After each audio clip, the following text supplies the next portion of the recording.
Santiago estaba en festas, eran as festas de todos os anos, as festas tradicionais do Apóstolo, que empezaba, por certo, pois, bueno, como eso, ainda hoxe en día, pois o día 15, máis ou menos, empezaban as festas, e, bueno, para esas festas, como sempre, Camilo Díaz Baliño, que era delineante municipal, pero aparte era artista, é dicir, fixo exactamente o cartel das festas. Xa levaba facendo todos os cartéis das festas desde o ano 32. O cartel, bueno, o sea, expresa moi ben o que era eso, aquel Santiago, non? Dicir, era o Santiago da autonomía, que, pois eso, no mes de, eso, suño,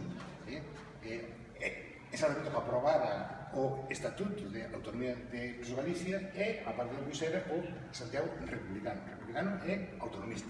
Bueno, pois no ano 1950, en plena dictadura franquista, pois, bueno, alguén, non sabemos quen, fixo o cartel das festas, das festas de Santo Santiago. E, bueno, o curioso é que un cartel que copia totalmente o que fixera Camilo Díaz Baliño no ano 36, claro, pero, bueno, o sea, copia parte, o sea, copia eso, sustante co fondo, pero, claro, elimina as bandeiras, esa galega, o sea, elimina a bandeira republicana e só deixa os gaiteiros. Claro, só deixa o único que podía permitir o franquismo.